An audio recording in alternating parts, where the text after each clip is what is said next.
আল কোরআনের সৈনিক আমি, নেই তো কোনো ভয়, এক আল্লাহর গোলাম আমি, এই তো পরিচয়।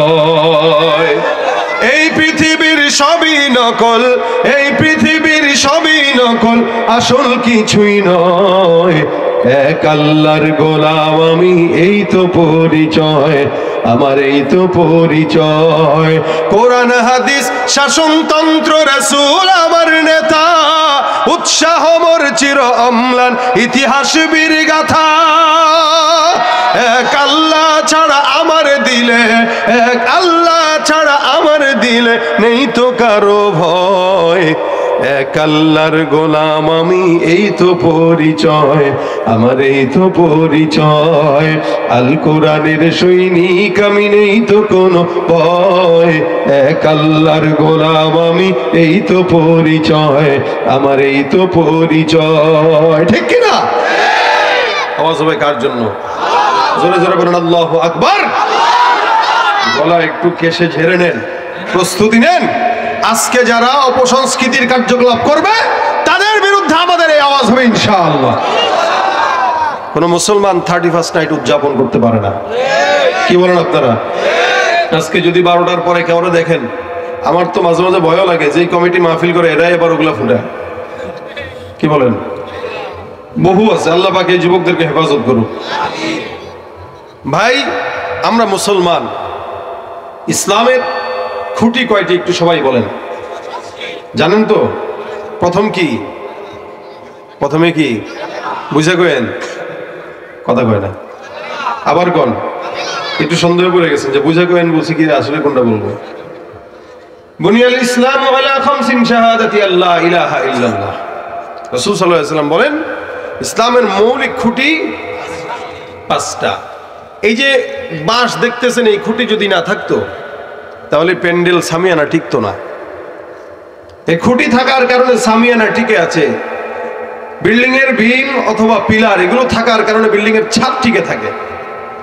ঠিক তেমনি ভাবে একটা মুসলমানের খুঁটি 5টা, এই 5টা যদি ঠিক মতো না থাকে তার ইসলামের ছাদও টিকে থাকে না। কথাটা কি বুঝতে পারছেন? 4 কোণায় 4টা খুঁটি, মাঝখানে একটা খুঁটি, এই 5টা খুঁটির উপর ইসলামের ছাদটা টিকে আছে। আমাদের এই 5টা খুঁটি যদি দিলের ভিতরে ঢুকাইতে পারি তো ইসলাম টিকে থাকবে, আর যদি 5টা খুঁটি কারো দিলের ভিতরে যে কোনো একটা নড়বড় থাকে তার ইসলাম বেশি দিন টিকবে না।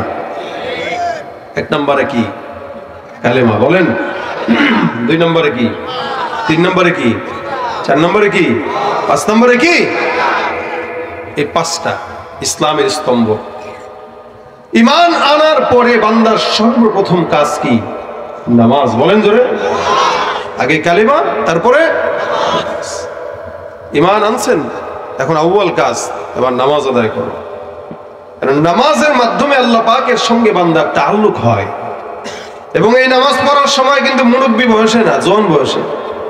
আমাদের দেশের মানুষ বুড়া বয়সে হজ করতে পছন্দ করে, বুড়া বয়সে নামাজ পড়তে পছন্দ করে।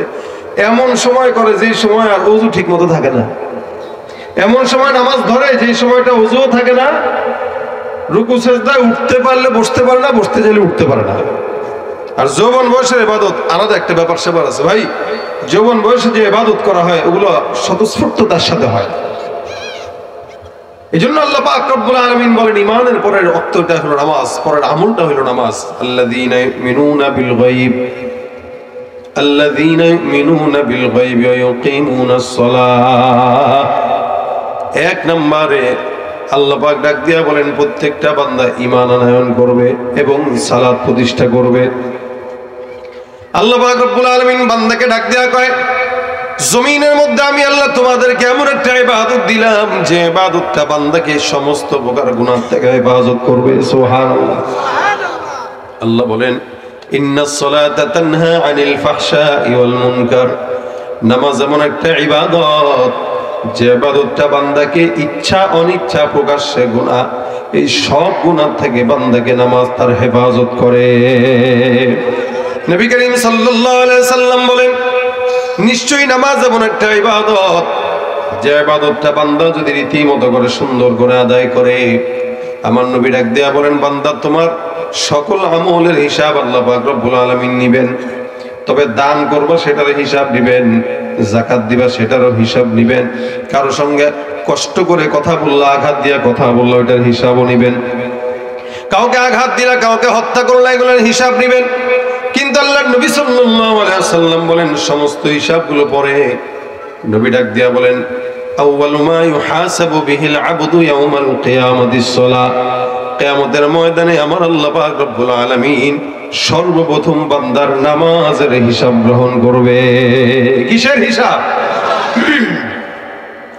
মসজিদ বানাইলেই মুসল্লি হওয়া যায় না। আগের কালের সাহাবা আজমাইনদের জামানার মসজিদ ছিল কাঁচা, কিন্তু মুসল্লি ছিল পাকা। সাহাবা আজমাইনের জামানার ঘটনা নবী করিম সাল্লাল্লাহু আলাইহি ওয়াসাল্লাম বর্ণনা করেছেন, সাহাবীদের ঘটনা জানা যায়। আপনার আমার ইসলাম আছে, মুমিন হয়েছে, কিন্তু নামাজ পড়ি না। মনে রাখবেন, এখানে আপনার জন্য আমার জন্য ঈমানের পরে সর্বপ্রথম যেই কাজটা সেটা হলো নামাজ ফরজ। আল্লাহ নবী সাল্লাল্লাহু আলাইহি ওয়াসাল্লাম বলেন নামাজটা তোমাদের জন্য ফরজ। আল্লাহ পাক রব্বুল আলামিন বান্দার জন্য নামাজটা ফরজ করে দিলেন। নামাজ একটা বান্দা যে হালতেই থাকুক, গোটা বিশ্বের মুসলমানের জন্য, বাংলাদেশের মুসলমানের জন্য, আমেরিকার মুসলমানের জন্য, লন্ডন ইউরোপের মুসলমানের জন্য নামাজ ফরজ।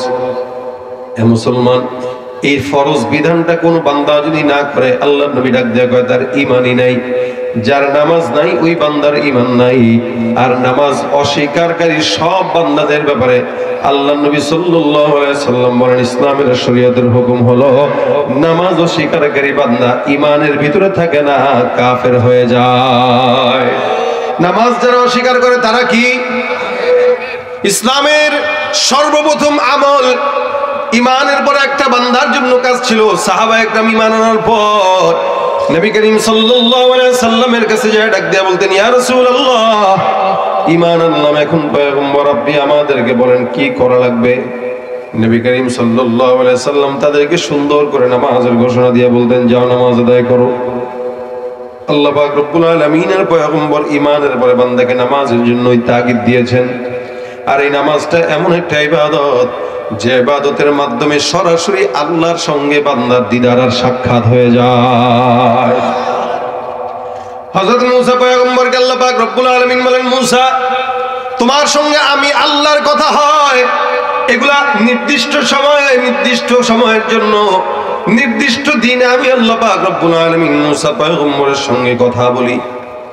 মুসা পয়গম্বরের সঙ্গে আল্লাহ পাক কথা বলতেন, যার কারণে মুসার নাম ছিল মুসা কালিমুল্লাহ।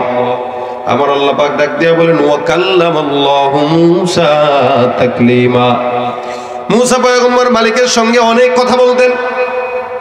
আল্লাহ পাক ডাক দিয়া বলেন, মুসা, তুমি যে আল্লাহর সঙ্গে কথা বলো, আসমান আর তোমার মাঝখানে পর্দা দিলাম, নির্দিষ্ট সময় তোমার সঙ্গে আমি আল্লাহ পাক রব্বুল আলামিন কথা বলি। কিন্তু তুমি কি জানো, এমন একদল উম্মত আসবে যাদের সঙ্গে আমি আল্লাহ, বান্দা যখন চাইবে কোনো পর্দা ছাড়া বান্দার সঙ্গে আমি আল্লাহ কথা বলবো। সুবহানাল্লাহ, জোরে আওয়াজ দিয়া বল সুবহানাল্লাহ। আল্লাহ নবী মুসাকে আল্লাহ কার সঙ্গে কথা বলবেন, কাদের সাথে কথা বলবেন, ওরা কারা? আমার আল্লাহ পাক ডাক দিয়া বলেন, হে উম্মত, হে পয়গম্বর মুসা, তোমাকে আমি আল্লাহ পাক রব্বুল আলামিন নবী বানানোর কারণে এত মর্যাদা দিলাম, কিন্তু আমি আখিরি জামানায় একজন পয়গম্বরকে পাঠাবো যার নাম মুহাম্মদুর রাসূলুল্লাহ সাল্লাল্লাহু আলাইহি ওয়াসাল্লাম। ওই নবীকে আমি আল্লাহ পাক রব্বুল আলামিন তার উপরে নামাজ ফরজ করব। মুসলমান, মনে রাখবেন, আল্লাহ পাক সর্বপ্রথম আপনার আমার উপরে নামাজ ফরজ করেছিল 50 ওয়াক্ত। কিন্তু মেরাজের রাত্রিতে মুসা পয়গম্বরের সঙ্গে যখন আপনার আমার পয়গম্বরের দিদার হয়, মুসা নবী বলছেন, খবরদার হুজুর, আপনার উম্মতের জন্য আরো কমায় দেওয়ার জন্য আল্লাহর কাছে অনুরোধ করেন। একটু একটু কমাইতে কমাইতে আল্লাহ পাক রব্বুল আলামিন 5 ওয়াক্ত আনছেন। নবী বলেন, আমি আমার মালিকের কাছে আর যাওয়ার কোনো লজ্জাবোধ রাখতেছি। আমি যার সামনে যাব আমার শরম লাগে, লজ্জা লাগে। আমার আল্লাহ পাক ডাক দিয়া বলেন, রাসূল, তোমার উম্মতের উপরে 50 ওয়াক্ত নামাজ ফরজ করেছিলাম, কিন্তু এখন 50 ওয়াক্ত পড়া লাগে না, 5 ওয়াক্ত নামাজ করে যান। কোন বান্দা যদি সুন্দর করে প্রত্যেকদিন ইখলাসের সঙ্গে, খুশুর সঙ্গে আদায় করে, আমি আল্লাহ পাক ওই বান্দাকে 5 ওয়াক্ত নামাজ পড়ার কারণে 50 ওয়াক্ত নামাজের সওয়াব দান করে দিব। ওই যে বান্দাদের উপর আমি আল্লাহ নামাজ ফরজ করব, ওই সমস্ত বান্দারা জমিনের মধ্যে নামাজ যখন আদায় করবে, মুসা আমি আল্লাহ পাক রব্বুল আলামিন বললাম যারা আমি আল্লাহর নামাজের কাতারে দাঁড়ায় আমি আল্লাহর দরবারে সিজদা দিবে, আমি আল্লাহ পাক রব্বুল আলামিন বললাম ওই বান্দা যখন নামাজের মধ্যে দাঁড়ায় পড়বে আলহামদুলিল্লাহ রাব্বিল আলামিন, আমি আল্লাহ পাক বান্দার নামাজের মধ্যে বান্দার সূরার আয়াতের জবাব দিয়া বলবো হামিদানি রব্বি। বান্দা এক একটা আয়াত করে পড়বে, আর আমি আল্লাহ ওই বান্দার জন্য আমি আল্লাহ পাক রব্বুল আলামিন বান্দার প্রত্যেকটা কথার জবাবে বান্দাকে আমি আল্লাহ জবাব দিয়া দিব। জবাব দিবেন কে? বান্দা নামাজের মধ্যে দাঁড়াবে, তেলাওয়াত করবে, তেলাওয়াতের মধ্যে আল্লাহ পাক রব্বুল আলামিন বান্দার সঙ্গে কথা বলবেন। দুনিয়াতে কোন নবীর সঙ্গে আল্লাহ পাক রব্বুল আলামিন, কোন নবীর উম্মতের সঙ্গে আল্লাহ পাক রব্বুল আলামিন এমন কোন মুআমালা করেন নাই, কিন্তু আপনার আমার পয়গম্বর মুহাম্মদুর রাসূলুল্লাহ সাল্লাল্লাহু আলাইহি ওয়াসাল্লামকে আল্লাহ পাক কত সম্মান দান করলেন, যার কারণে উম্মতের সঙ্গে আল্লাহ পাক রব্বুল আলামিন যখন কথা বলবেন বান্দার মাঝখানে আল্লাহর মাঝখানে কোনো অসেতা থাকবে না। সরাসরি আল্লাহ পাক বান্দার সাথে কথা বলবেন কিসের মাধ্যমে? নামাজের মাধ্যমে। বলেন কিসের মাধ্যমে? নামাজের মাধ্যমে কথা বলবেন। দেখছেন আপনাদের কমিটি কত আপডেট, মাশাআল্লাহ। বক্তা উভয়টারই স্টেজে বসায় নিয়ে বসে রয়েছে। এই যে আমার পরে আলোচনা করবে আমাদের আপনাদের আজকের এই মাহফিলের প্রধান অতিথি, যদিও নাম দিছে আবার নিচে, আমাদের ছোট ভাইয়ের মতো স্নেহ করি, মহব্বত করি, এই কারণেই নামটা দিছে, কিন্তু বক্তা কিন্তু বড়, টেনশন নেই, ঠিক আছে? ইনশাআল্লাহ মন ভরে শুনবেন, তবে যা শুনবেন দিল থেকে শুনবেন, আমলের নিয়তে শুনবেন ইনশাআল্লাহ। ওই যে সব মুরব্বীদেরকে নিয়ে বসছি তো, ওনারা মন দিয়া কথা শুনে কিন্তু কথা বলতে হয় এটা জানে না, এই কারণে শুনেন আলহামদুলিল্লাহ, বলা দরকার নেই, শুনেন। তবে মাঝে মাঝে সুবহানাল্লাহ আলহামদুলিল্লাহ বললেন, কারণ চায়ের দোকানে বসে বসে আমাদের গীবত ছাড়া জবানে অন্য কোনো কিছু বের হয় না, কি বলেন ঠিক না? চায়ের দোকানে বসে আমরাও গীবত শেখায়তি করি, অন্তত মাহফিলে আসার মাধ্যমে দু চারটা কথা আলহামদুলিল্লাহ আল্লাহ বের করায়। যতক্ষণ এখানে থাকবেন আল্লাহ পাক নাযালাত আলাইহিমুস সাকিনা, আসমান থেকে রহমত বর্ষণ করবেন। এই যে বলছেন যে জান্নাতে একটা গাছ লেগে গেছে, এখন আবার বলছেন না আবার লেগে গেছে, এই যে আরেকটা লেগে গেছে, যতবার বলবেন ততবার লাগবে। জোরে বলেন সুবহানাল্লাহ। ইন্না ফিল জান্নাতি লাশাজারা, রাসূল হাদিসে বলেছেন কেউ যদি একবার পড়ে সুবহানাল্লাহ তো জান্নাতে আল্লাহ পাক এমন গাছ লাগায় যেটা 100 বছরও যদি ওই বান্দা লাগাতার দৌড়ায় দ্রুতগামী ঘোড়া দিয়ে ওই গাছের গোড়াও শেষ করতে পারে না। এত গাছ দিয়ে কি করবেন? হ্যাঁ, প্রশ্ন আসেনি এত গাছ দিয়ে কি করবেন? আরে ভাই আপনি কি মনে করছেন নি ফকিন্নির মতো আমাদের এই দুনিয়ার সমান জান্নাত? একটা আদনা থেকে আদনা মুমিনের জান্নাতও 10টা দুনিয়ার সমান জান্নাত থাকবে। কয়টা দুনিয়া? আপনি ঘুরে দেখছেন নি? ফরিদপুর, মাদারীপুর, ভাঙ্গা, আমি নিজেও তো ঘুরে নেই। মনে করেন প্রায় মাঠে ময়দানে ঘুরতেছি 20 বছর, বয়ানের জগতে ঘুরতেছি প্রায় 1 যুগের বেশি। এই যে এত বছর আমরা ঘুরলাম, প্রত্যেক দিন 2টা 3টা 4টা সারা বছর প্রোগ্রাম, এরপরেও তো বাংলাদেশ সব ঘুরি নাই। থানা গ্রাম গ্রাম গ্রাম করে করে ঘোরা, মোটামুটি বাঁচতে হবে 1000 বছর, তাহলে বাংলাদেশ ঘোরা যাবে। আপনারা হাসতেছেন কিন্তু এটাই বাস্তবতা। আপনি পুঙ্খানু প্রত্যেকটা ইঞ্চি মাটিতে যদি ঘুরতে চান, এই বাংলাদেশ যেটা মানচিত্রে দেখা যায় না, এটা ঘুরতে গেলেও আপনার বয়স লাগবে অনেক। সেখানে গোটা দুনিয়া, কত বড় দুনিয়া, শুধু দুনিয়া তো না, আসমান আছে। আসমান কয়টা? 7টা। এই 7 আসমান 7 জমিন, বিদায়া ওয়ান নিহায়া কিতাবে আসমানের বর্ণনা করা আছে। কি এক একটা আসমানের যে পৌরত্ব, এক একটা আসমানের এই পৌরত্ব হইলো এক জায়গার থেকে আরেক জায়গা, মানে ছাদ। আমাদের দেশে বিল্ডিং এর ছাদ ঢালাই দেই 6 ইঞ্চি ঢালাই দেয়। মনে করেন আসমানের ঢালাই এক কোণা থেকে আরেক কোণা পর্যন্ত 50 আলফা সানা, 50,000 বছরের রাস্তা। আবার ওই আসমানের ছাদ থেকে নিয়ে আরেক আসমান পর্যন্ত 50,000 বছর। এভাবে করে করে প্রত্যেকটা আসমানের ফাঁকে এবং আসমানের মোটার যেই জায়গাটা সব 50,000 বছর করে করে উপায় করেন তো কত বছর হলে। এরপরেও আল্লাহ পাক রব্বুল আলামিনের আরশ কুরসি, জান্নাত জাহান্নাম, জমিন আছে, জমিনের নিচে যা আছে, এগুলো সব কিছু মিলে হলো একটা দুনিয়া, সব মিলে একটা দুনিয়া। সৌরজগৎ বলেন, চাঁদের দেশ বলেন, ওই সূর্য বলেন, সব মিলে একটা দুনিয়া। নবী বলেন সর্বশেষ বান্দা যেটা জান্নাতে যাবে, ওই বান্দাকে আল্লাহ পাক রব্বুল আলামিন যেই জান্নাতটা দিবেন, ওই জান্নাতটা হবে এই 10টা দুনিয়ার সমান। তাহলে এবার বুঝেন জান্নাতে কয়টা গাছ লাগবে। তাহলে এই দুনিয়াতে আপনি বাঁচলেন 70 বছর, 80 বছর, 80 বছরে কয়বার আপনি সুবহানাল্লাহ বলতে পারছেন? আপনি গুনে গুনে বলতে পারবেন না। আপনার মনে হবে বলছি মনে হয় 100 বার হবে। তো 100 বার বললে 100টা গাছই হবে। তো 100 গাছ আপনি এই ফকিন্নিরা কি করবো জান্নাতে বলেন তো, এত বড় জান্নাতে? তার মানে আমাদের প্রতিনিয়ত এগুলো বলা দরকার আছে, কি বলেন ঠিক না? এই জন্য যতক্ষণ থাকবো সুবহানাল্লাহ আলহামদুলিল্লাহ বলবো তো ইনশাআল্লাহ। তার মানে নামাজ কার সঙ্গে কথা বলায়? আল্লাহর সঙ্গে কথা বলায়। দেখেন এই জন্য নামাজটা হওয়া দরকার খুশু মোতাবেক। নবী করিম নামাজ পড়তেন, আমরাও নামাজ পড়ি।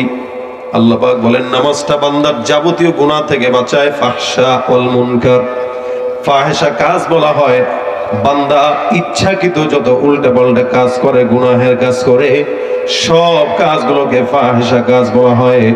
মুনকার কাজ বলা হয় ইচ্ছা সত্ত্বে যেই গুনাহটা বান্দা করে না, অনিচ্ছা সত্ত্বে করে, এই অনিচ্ছা সত্ত্বে গুনাহটাকে বলা হয় মুনকার গুনাহ। আমার আল্লাহ পাক ডাক দিয়া বলেন নামাজ যদি কোনো বান্দা ঠিক রাখে, ওই বান্দার ইচ্ছাকৃত অনিচ্ছাকৃত সব গুনাহ থেকে আল্লাহ পাক রব্বুল আলামিন তার হেফাজত করবেন। কিন্তু এই দুনিয়ার হালত দেখে মনে হয় আল্লাহর কোরআনের আয়াতের সঙ্গে বান্দার কোনো মিল নাই। কারণ বান্দা নামাজও পড়ে, ঘুষের টাকাও খায়, নামাজও পড়ে সুদের টাকা দিয়ে ব্যবসাও করে, নামাজও পড়ে হারাম খায়, নামাজ পড়ে আরেকজনের জায়গা নিজের মধ্যে নিয়ে যায়। ভাইরা আমার, তার মানে বোঝা গেল এই বান্দার নামাজ আসল নামাজ না। অথচ নবী করিম ডাক দেয়া বলেন মিফতাহুল জান্নাতিস সালাহ, জান্নাতে যদি কেউ যেতে চাও ওই বান্দা যেন নামাজের চাবিটা নিয়ে যায়। নামাজটা বান্দার জন্য জান্নাতের চাবি। কিন্তু মুসলমান মনে রাখবেন সব চাবি দিয়ে কিন্তু তালা খুলে না। দোকানের মধ্যে তালা লাগাইলেন, যে কোনো চাবি যদি নিয়ে যাওয়া হয় চাবি দিয়ে তালা খুলবে না। ওই নির্দিষ্ট তালার জন্য নির্দিষ্ট চাবি রাখা আছে। ঠিক তেমনি ভাবে জান্নাত যে খোলা হবে, ওই জান্নাত খোলার জন্য যেই নামাজ দরকার, ওই নামাজের চাবিটা যতক্ষণ না নিবেন কিয়ামত পর্যন্ত কোথাও জান্নাতের তালা খুলবে না। নামাজ যেটা হওয়া দরকার ওই নামাজটাই দরকার, যেই নামাজটা আল্লাহ পাক রব্বুল আলামিন পছন্দ করেন। রাসূল করিম সাল্লাল্লাহু আলাইহি ওয়াসাল্লাম নামাজ আদায় করতেন কিভাবে, আমরা নামাজ আদায় করি কিভাবে? আমাদের মধ্যে নামাজে মসজিদে যখন দাঁড়াই আমাদের খুশু খুজু থাকে না। অথচ রাসূল করিম সাল্লাল্লাহু আলাইহি ওয়াসাল্লামের নামাজ ছিল কেমন? নবী একবার নামাজে দাঁড়াইলেন, সাহাবা আজমাইন নামাজে পিছনে দাঁড়াইলেন।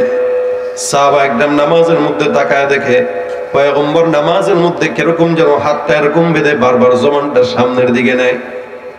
মনে করেন কিছু খাইতে গেলে মানুষ যেরকম মুখটা এরকম নেয়, বাধা মনে করেন, এই মুখ সামনে নিতেছে, একবার সামনে একবার পিছনে, একবার সামনে একবার পিছনে। সাহাবা আজমাইন নামাজের মধ্যে আর চোখে রাসূলের দিকে তাকায়, এটাও তাদের জন্য ইবাদত। কেন? রাসূল সাল্লাল্লাহু আলাইহি ওয়াসাল্লাম নামাজের মধ্যে তাকবীর কতবার দিলেন, কেমনে বসলেন, কেমনে সিজদা রুকু করলেন, সাহাবা আজমাইন এগুলো নামাজের মধ্যে ফলো করতেন। নবী করিম সাল্লাল্লাহু আলাইহি ওয়াসাল্লাম নামাজ শেষ করলেন, সাহাবা আজমাইন পিছন থেকে পয়গম্বরকে নামাজ শেষ হওয়ার পরে ডাক দিয়া গয়া রাসূলুল্লাহ, নামাজের মধ্যে দেখলাম আপনি কি যেন ধরতে যান, খাইতে যান। নবী একটু বর্ণনা করেন, আপনি নামাজের মধ্যে এমন কি জিনিস দেখছেন যার কারণে আপনি নামাজটা এরকম করলেন? রাসূল করিম সাল্লাল্লাহু আলাইহি ওয়াসাল্লাম বলেন, তোমরা কেমনে বুঝছো আমি নামাজের মধ্যে কি করলাম না করলাম, তোমরা কেমনে জানো? সাহাবা আজমাইন ডাক দেয়া কয় বিতাহরিকিল লিহিয়া, দাড়ি মোবারক নড়াচড়া করার মাধ্যমে আমরা বুঝতে পারলাম আপনি একবার সামনে যান আর একবার পিছনে আসেন। রাসূল সাল্লাল্লাহু আলাইহি ওয়াসাল্লাম কি জবাব দিলেন মনোযোগের সঙ্গে শুনেন।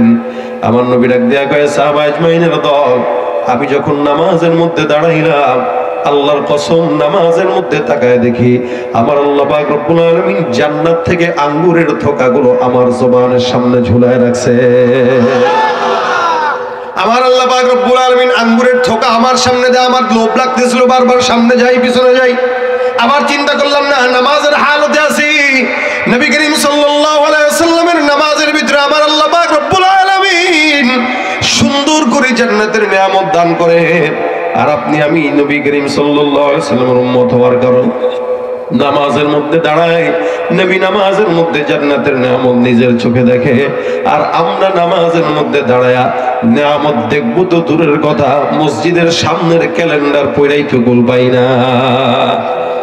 সব ক্যালেন্ডার গুলো মসজিদের সব জায়গায় সামনে ঝুলে রাখে, নামাজের ভিতরে দাঁড়ায় দাঁড়ায় সুন্দর করে পড়তেছে আলহামদুলিল্লাহি রাব্বিল আলামিন আর রহমানির রহিম মালিক ইয়াউমিদ্দিন ইয়্যাকা না'বুদু ওয়া ইয়্যাকা নাস্তাঈন। হুট করে সামনে নজর যায়, তাকায় দেখে বাইতুল মামুর জামে মসজিদের সময়সূচি। ও আচ্ছা, দেখি ফজর নামাজটা কয়টায়। এই নামাজের ভিতরে তার খেয়াল দিকে, আবার নামাজের ভিতরে খেয়াল পড়তেছে সুন্দর করে।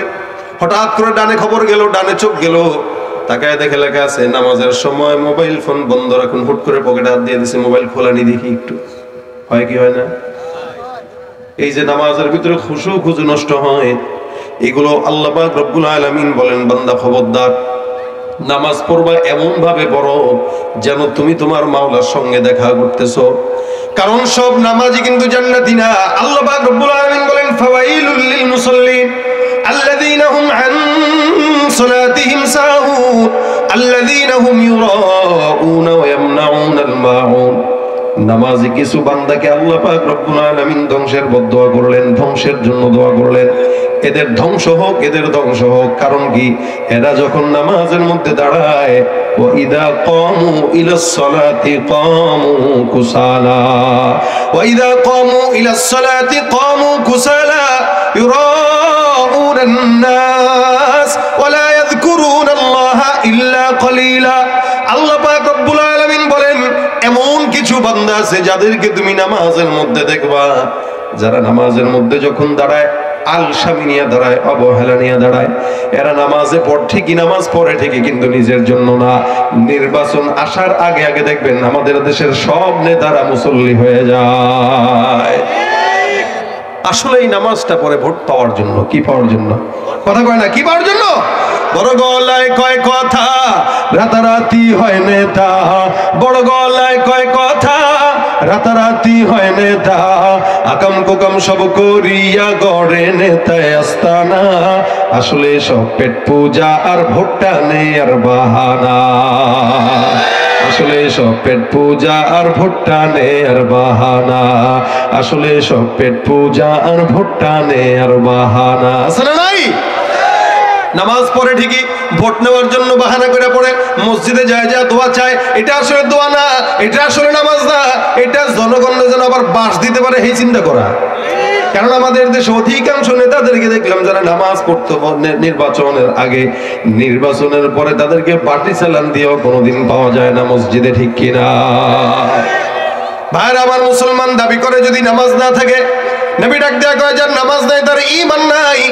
আল্লাহ রাসূল সাল্লাল্লাহু আলাইহি ওয়াসাল্লাম বলেন, এই কারণে বান্দা তোমরা নামাজের প্রতি যত্নবান হও। নবী করিম সাল্লাল্লাহু আলাইহি ওয়াসাল্লাম ইন্তেকালের আগ মুহূর্ত পর্যন্ত একটা কথা বলে গেছেন, আসসালাহ আসসালাহ ওয়া মা মালাকাত আইমানুকুম।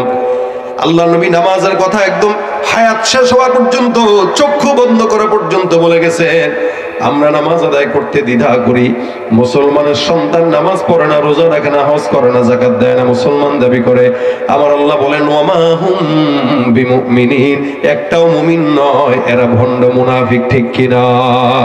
তুমি রমজান এলে রাখো না রোজা, দিনকে করো আঘাত, পয়সা কড়ির নেই তো অভাব, দাও না তো যাকাত। ইমানদারির বড়াই করো, নেই তোমার ইমান, তুমি ইমানদারির বড়াই করো, নেই তোমার ইমান। তুমি কেমন মুসলমান, তুমি কেমন মুসলমান? নামাজের সাথে নাই পরিচয়, মানো না কোরআন। নামাজের সাথে নাই পরিচয়, মানো না কোরআন। তুমি কেমন মুসলমান, তুমি কেমন মুসলমান? তার মানে যার নামাজ নেই তার কি নাই? জোরে বলেন না, কি নাই? ইমানের আলামত হলো নামাজ, ঠিক কিনা বলেন? ইমানের আলামত নামাজ। এই কারণে আল্লাহ পাক রব্বুল আলামিন বান্দাকে নামাজের জন্য বললেন। নবী করিম সাল্লাল্লাহু আলাইহি ওয়াসাল্লামকে আল্লাহ পাক সতর্ক করে বলছেন, ইয়া আইয়ুহাল মুযাম্মিল কুমিল লাইলা ইল্লা কলিলা। রাত্রিবেলা নামাজের জন্য দাঁড়ায় যাও, তবে সারা রাত নয়, রাতের কিছু অংশ। আকিমিস সালাতা লিদুলুকিশ শামসি ইলা গাসাকিল লাইল ওয়া কুরআনাল ফাজরি ইন্না কুরআনাল ফাজরি কানা মাশহুদা। আল্লাহ পাক জায়গায় জায়গায় নামাজের কথা বললেন। তবে আদায়ের কথা বলেন নাই, ইকামতের কথা বললেন। আকিমিস সালাহ ইউকিমুনাস সালাহ, নামাজ ইকামত এক জিনিস, নামাজ আদায় আরেক জিনিস। আমাদের এই দেশে নামাজ আদায় আছে, তবে ইকামত নাই, অর্থাৎ প্রতিষ্ঠা নাই। আল্লাহ পাক নামাজ প্রতিষ্ঠার কথা বললেন। আদায় মানে নিজে পড়া, অন্যকে না পড়ার জন্য না, কিছু না বলা। নিজে পড়তেছি, বিবি পড়ে না, কোনো আপত্তি নাই। নিজে পড়লাম, সন্তান পড়ে না, কোনো আপত্তি নাই। আমি আমার চিন্তা করে ফজর পড়লাম, জোহর আসর মাগরিব এশা সব পড়লাম, সন্তান পড়ে নাই, সেদিকে নজর নাই। এটার নাম বলা হয় আদায়। কিন্তু আমার আল্লাহ পাক আদায়ের কথা বলেন নাই, আল্লাহ পাক বলেছেন ইকামতের কথা। নামাজ প্রতিষ্ঠা যদি হয়, এই দেশের সংসদ থেকে আইন পাস হয়ে যাবে, আজানের সময় চলাকাল থেকে নিয়ে আজান নামাজ শেষ হওয়া পর্যন্ত এই রাস্তাঘাট চলাফেরা, দোকানপাট সব বন্ধ হয়ে যাবে। নামাজ যদি প্রতিষ্ঠা হয়ে যেত, এদেশের সংসদের অধিবেশন চলাকালীন সময়েও আজানের সঙ্গে সঙ্গে প্রধানমন্ত্রী সহ সব মন্ত্রী এমপিরা নামাজ দাঁড়ায় যেত। এটা হইল প্রতিষ্ঠা। প্রতিষ্ঠা আদায় এক না। আদায় যদি কেউ করে, আল্লাহর কাছে তারও জবাবদিহিতা করা লাগবে। কারণ সে প্রতিষ্ঠা কেন করে নাই, সে তার সন্তানকে কেন পড়ায় নাই, সে তার বিবিকে কেন পড়তে বলে নাই, সে তার মেয়েকে কেন পড়তে বলে নাই, নিজে একা একা পড়ছেন আর কাউরে বলেন নাই। এটা আদায়, এটা প্রতিষ্ঠা না। আল্লাহ আদায়ের কথা বলেন নাই, প্রতিষ্ঠার কথা বলেছেন। প্রতিষ্ঠা যদি হয়, আমিও পড়বো, সন্তানও পড়বে, বেবিও পড়বে, সন্তান যা আছে আশেপাশের মানুষ সবাই পড়বে। আমাদের দেশের মসজিদ পাকা আছে, কিন্তু মসজিদগুলোতে মুসল্লি না থাকার অন্যতম কারণ হইল নামাজ প্রতিষ্ঠা নাই। সরকার মসজিদ বানাচ্ছে সুন্দর, যা দেখেন তো কয়টা সরকারি মসজিদে 2 কাতার মুসল্লি হয়। অথচ নামাজের জন্য নবী করিম সাল্লাল্লাহু আলাইহি সাল্লাম দান শহীদ করেছেন। নামাজের জন্য ইসলামে অসংখ্য সাহাবা একরামরা যুদ্ধ করেছেন। নামাজের জন্যই সব। আল্লাহর ইবাদত প্রকাশ্যে করতে পারে নাই, যার কারণে আঘাত দেওয়া হয়, জুলুম করা হয় পয়গম্বরের কাঁধের উপরে। মরা পড়া পচা পড়ে এগুলো আল্লাহ নবীর কাঁধের মধ্যে আবু জাহেল মার্কা কাফের বেঈমান রাসূলের ওই ঘাড়ের উপরে রেখে দিত।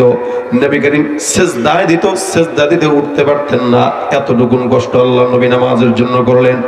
এ মুসলমান, সেই নামাজটা আমাদের সামনে আছে। 5 বার আল্লাহ পাক রব্বুল আলামিন আমাদেরকে ডাক দেয়, কিন্তু এরপরও আজানের জবাব শোনার পরও, আজানের ডাক শোনার পরও আমরা মসজিদে যাই না।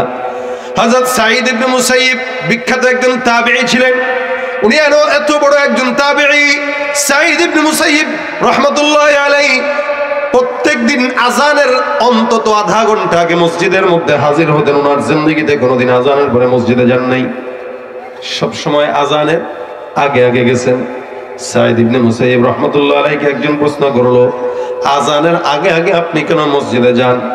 সাঈদ ইবনে মুসাইয়িব বলে, আমার বন্ধুরা শোনো, আমার আল্লাহ পাক রব্বুল আলামিন দৈনন্দিন 5 বার আমাদেরকে আজান দিয়ে নামাজের জন্য ডাক দেয়। ডাকেন কে? বলেন না কে ডাকেন? আল্লাহ পাক রব্বুল আলামিন দুনিয়ার সব বাচ্চা থেকে ছোট না বড়? হ্যাঁ, আপনাকে যদি এলাকার চেয়ারম্যান ডাক দেয়, আপনি তো দৌড় দিবেন।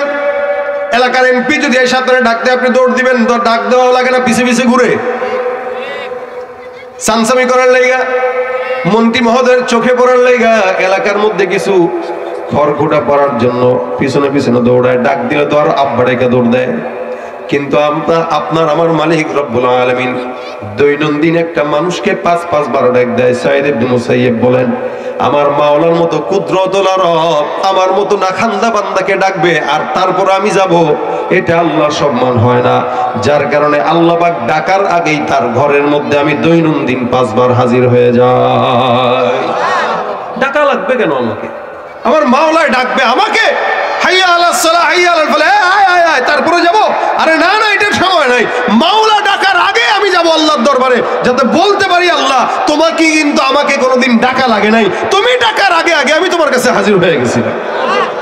আর আমাদেরকে ডেকেও আনা যায় না কোনো মতে। যদি তবলিগের ভাইয়েরা খালি বাইরে যায় গাছতে, এই ভাই চলেন একটু নামাজে, যুবক কিছু দেখলে দূর থেকে আগেই চায়ের দোকান দিয়ে বলায়, যদি ধরে নামাজে নিয়ে যায়, যেন তাকে কোনো মতে জেলখানায় ভর্তি নিয়ে যাচ্ছে, এরকম একটা অবস্থা।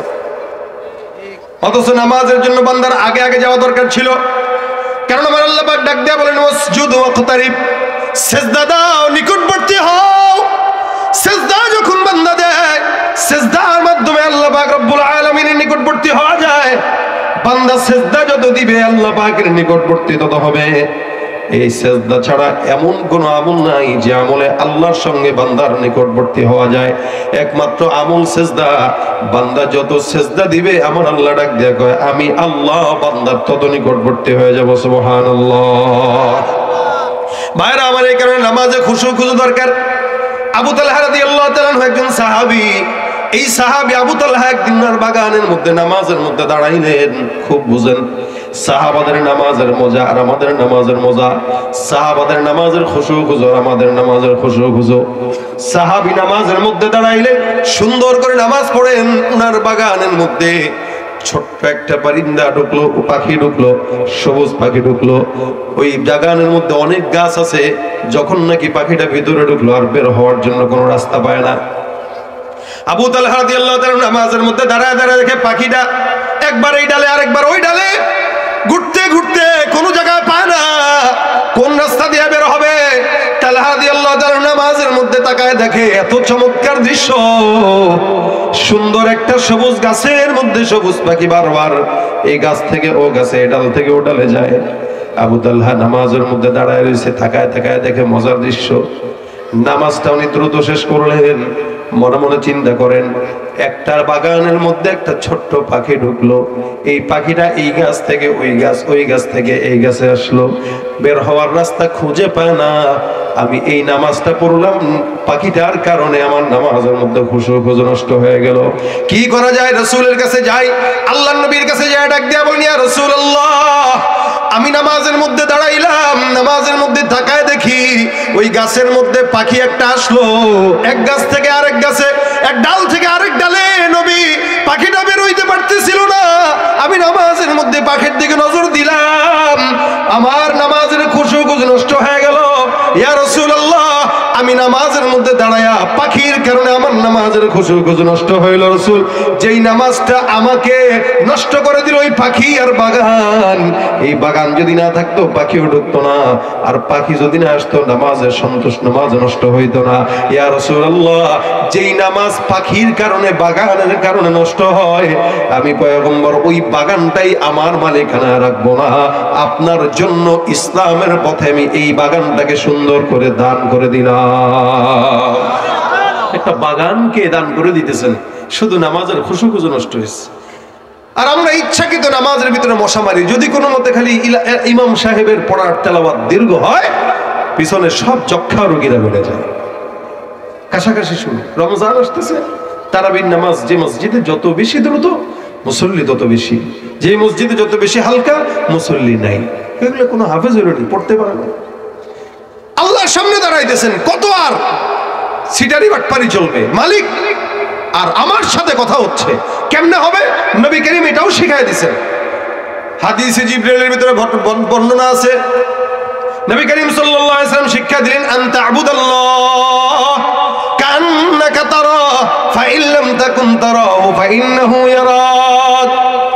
এ বান্দা, নামাজের মধ্যে দাঁড়াইবা এমন ভাবে ইবাদত করো, নামাজের মধ্যে দাঁড়াইলা আল্লাহর নবী ডাক দিয়া বলেন, আনতা আবুদাল্লাহ কান্নাকা তারা, এমন ভাবে নামাজ আদায় করো যেন তুমি তোমার মাওলারে দেখো।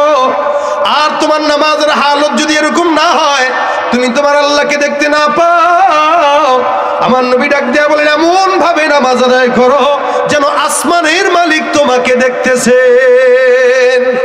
দেখবেন কে? নামাজ পড়তেছি দেখেন আল্লাহ, জিকির করতেছি দেখেন আল্লাহ, ইবাদত করতেছি দেখেন আল্লাহ, দান সদকা করতেছি দেখেন আল্লাহ।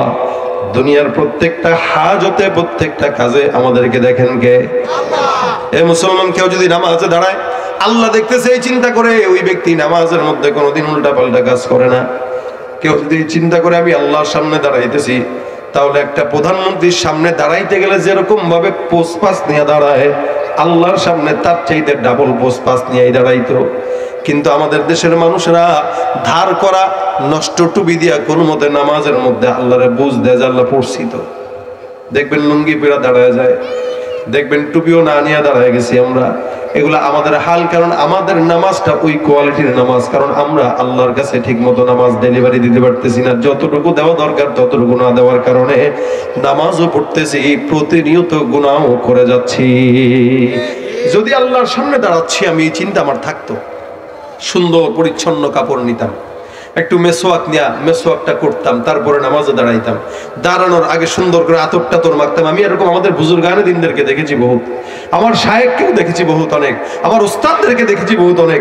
নামাজের সময় পকেটের ভিতরে আতর রেখে দিয়েছেন, তো নামাজ পড়ার আগে যে আতর মেখে পুরা গায়ে দিয়া দিয়া তারপরে নামাজে দাঁড়াইছেন, যেন আল্লাহর সঙ্গে সে সাক্ষাৎ করতে দাঁড়াইতেছে। এভাবে দাঁড়াইছে, আল্লাহর সামনে দাঁড়াইতেছে। আমার তো ফিটফাট হয়ে দাঁড়ার কথা। আরে ভাই, আপনাকে প্রধানমন্ত্রী যদি বলে, এমপি মহোদয়, মন্ত্রী মহোদয়, মাননীয় উপদেষ্টা মহোদয় যদি আপনারা ডাক দেয়, আপনি সবচেয়ে ভালো দামি কাপড়টা পরবেন, সবচেয়ে ভালো জুতাটা পরবেন, সবচেয়ে ভালো পারফিউমটা লাগাবেন। তাহলে আপনি দুনিয়ার একটা মানুষের সামনে এভাবে দাঁড়াচ্ছেন, অথচ আসমানের মালিকের সামনে আপনি দাঁড়াইতেছেন। আপনি দাঁড়াবেন যে আপনার কোনো চিন্তাও নাই, হুট করে দাঁড়ায় গেলেন, হুট করে সেজদা দিলেন, হুট করে উঠলেন। আপনার নামাজের যদি হালতেই হয়, তো গুনাহ মাফ কেমনে হবে? এই নামাজ দিয়া না জান্নাত মিলবে, না গুনাহ থেকে বাঁচতে পারবে। এই জন্য নামাজটা ঠিক মতো আদায় করা, খুশু খুজুর সঙ্গে। ফাইল্লাম তাকুন তারাহু ফাইন্নাহু ইয়ারাক। দেখবেন কে? দেখবেন কে? আল্লাহ দেখবেন। আল্লাহ দেখলে উল্টাপাল্টা করা যাবে না। সুন্দর করে দাঁড়ায় থাকতে হবে, সুন্দর করে রুকু দিতে হবে। এই নিয়ত করবেন যেমন মাওলানা দেখতেছে, আল্লাহ পাক রব্বুল আলামিন দেখতেছে। এই নিয়তে কোন ইমানদার মুমিন যদি নামাজ আদায় করে, আল্লাহর নবী ডাক দেয়া কয় ওই বান্দার জন্য নামাজটা সাক্ষী হয়ে দাঁড়ায় বান্দাকে জান্নাত নিয়ে যাবে। এই নামাজ যদি তখন এরকম হয়ে যায়, তখন ইনশাআল্লাহ বান্দা গুনাহ করতে পারবে না। নামাজ ঠিক, সব ঠিক। যার নামাজ ঠিক নেই তার ইমানে ঠিক নেই। আর এর নামাজের ভিতরে সবচেয়ে গুরুত্বপূর্ণ নামাজ হচ্ছে ফজর আর এশা। ফজর আর এশা। রাসূল বলেন মুনাফিকের ফজর থাকে না, এশা থাকে না। মুনাফিকরা ফজরও পড়ে না, এশাও পড়ে না। এই কারণে দেখবেন আপনারা ফজরের নামাজের সময় যখন মসজিদ থেকে বের হন, আলাদা একটা সুন্দর আবহাওয়া, বরকত লাগে না? সুন্দর লাগে না ফজরের সময়টা? কেন জানেন? ফজরের সময়টা স্বচ্ছ থাকে, এত পরিচ্ছন্ন থাকে, একমাত্র কারণ ফজরের সময় কোনো মুনাফিক উঠতে পারে না, তাদের নিঃশ্বাসও থাকে না জমিনে। ফজরের সময় সব ইমানদারের নিঃশ্বাস এই জমিনে থাকে। ইমানদারের নিঃশ্বাসের কারণে, আল্লাহ পাকের রহমতের কারণে ফজরের সময় আল্লাহ পাক এই গোটা দুনিয়াকে উর্বর বানায় দেয়, রহমত দিয়ে ভরপুর করে দেয়। এই জন্য নিয়ত করেন, নামাজ যার নাই তার ইমানই নাই। অথচ আমরা মুমিন, আমরা হাতে কলমে মুমিন, আমরা খাতায় মুমিন, কিন্তু আমাদের নামাজ নাই। রাসূল বলেন যার নামাজ নাই ও তো মুমিনই না, ও দাবি করবে কি আর? এই জন্য 5 ওয়াক্ত নামাজ পড়া এটা আমাদের জন্য ইমানি দায়িত্ব, ইমানি কর্তব্য। প্রত্যেকটা মানুষের উচিত 5 ওয়াক্ত নামাজ অন্তত ঠিক রাখা। নামাজ ঠিক রাখেন, বাকিগুলো এমনি ঠিক হয়ে যাবে। আল্লাহ বলেন উসজুদ ওয়াকতারিব, সিজদা দাও, নিকটবর্তী হও। যত সিজদা যত দেওয়া যাবে আল্লাহ পাকের তত নিকটবর্তী হওয়া যাবে। যত সিজদা কম দিবেন আল্লাহ থেকে তত দূরে থাকবেন। শুধু জুমার নামাজের জন্য আল্লাহ পাক আমাদেরকে বানান নাই 5 ওয়াক্ত নামাজ, বরং যে যত বেশি নামাজ পড়বে তার তত বেশি ফায়দা। খালি মসজিদ বানাইলেন, মসজিদের উদ্যোগে ওয়াজ শুনলেন, চলে গেলেন, নামাজ পড়লেন না। না, আজকে থেকে নিয়ত করবেন 5 ওয়াক্ত নামাজ পড়বো তো পড়বো, নিজের বিবিকে পড়াবো, সন্তানকে পড়াবো। রাসূল বলেছেন সন্তানরা যদি নামাজ না পড়ে তাদেরকে প্রহার করো। আর যুবকরা বেশি বেশি নামাজ পড়বেন। যুবকরা মনে করে 40 বছর 50 বছর হোক তারপরে নামাজ আদায় করব না, তখন আর নামাজ পড়তে পারবেন না। কারণ মাজার ব্যথা শুরু হবে, বাতের ব্যথা শুরু হবে। আর ওযু করতে গেলে একটা ওযুর ভিতরে 3 বদনা পানি লাগবে। কেন জানেন? ওই যে একবার ওযু করতে গেছে, মুখ ধুইছে, কুলি করছে, তো ফুস ওযু শেষ, পাত দিয়ে দিছে। আবার মনে করেন নিচে হাতের মুখে ধোয়াটার পরে মাথা মাসাই করে পা ধুইতে গেছে, আবার ফুস করে দিয়ে দিছে, সেটা শেষ, ওযু শেষ। কেন? বয়স তো তার বেশি, বেশি বয়সে, বুড়া বয়সে একটু হসি থাকে। নাতি খালি খোঁচায়, দাদারে কিও দাদা একটা ওযু করবো 2-3 বদনা পানি চিপে দিলাম, এটা কোনো কথা? আমার যেরকম হস হয়েছে তোরও বয়স হোক, তোরও হস হবো। এই হইব যে এটা আমরা বুঝি না, আমাদেরও হবে। তখন রুকু দিতে গেলে মাজায় ব্যথা করবে, উঠতে পারবেন না, প্রপারলি নামাজ আদায় করতে পারবেন না। এই জন্য যতটুকু পড়া দরকার এই সময়টা পড়ার সময়, এই সময়ের মোক্ষম সময়।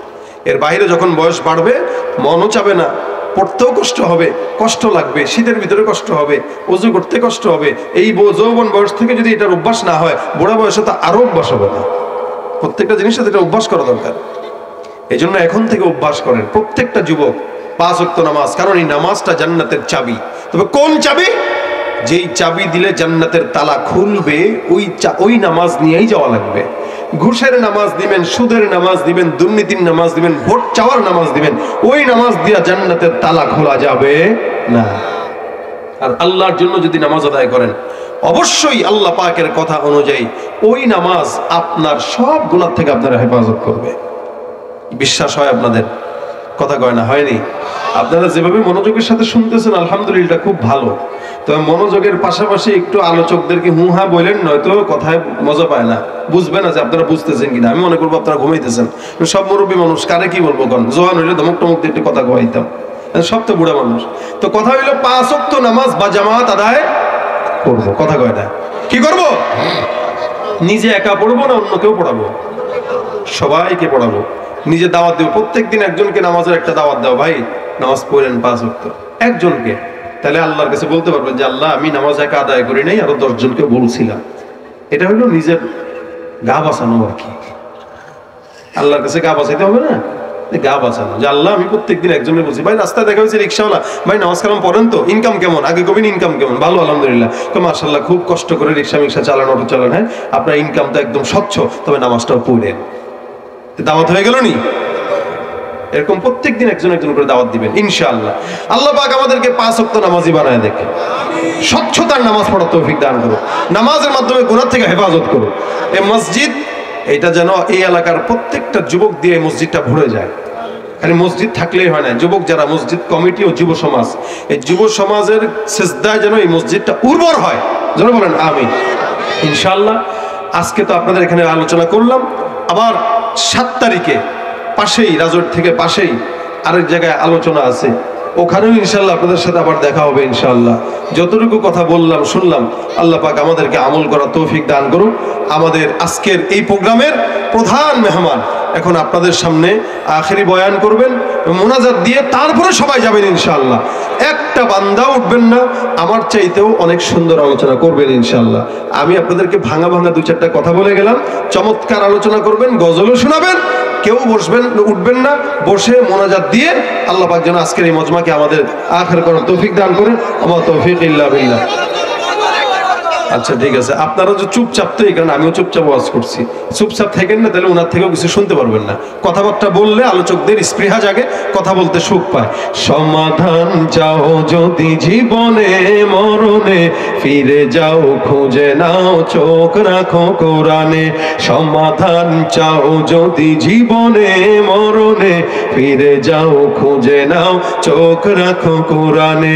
তবেই পাবে সুখ শান্তির ঠিকানা, তবেই পাবে সুখ শান্তির ঠিকানা, যদি মেনে নাও তুমি মনে প্রাণে। সমাধান চাও যদি জীবনে মরণে, ফিরে যাও খুঁজে নাও, চোখ রাখো কোরআনে। এ তো চির অম্লান চির মুক্তির ডাক, এই যে মহাবাণী খোদারি কালামে পাক। এই দুনিয়া সেই দুনিয়া, এই দুনিয়া সেই দুনিয়া, মুক্তি পাবে তুমি দোজাহানে। সমাধান চাও যদি জীবনে মরণে, ফিরে যাও খুঁজে নাও, চোখ রাখো কোরআনে। সমাধান চাও যদি জীবনে মরণে, ফিরে যাও খুঁজে নাও, চোখ রাখো কোরআনে। সমাধান। আসসালামু আলাইকুম ওয়া রাহমাতুল্লাহি ওয়া বারাকাতুহু। আলহামদুলিল্লাহ।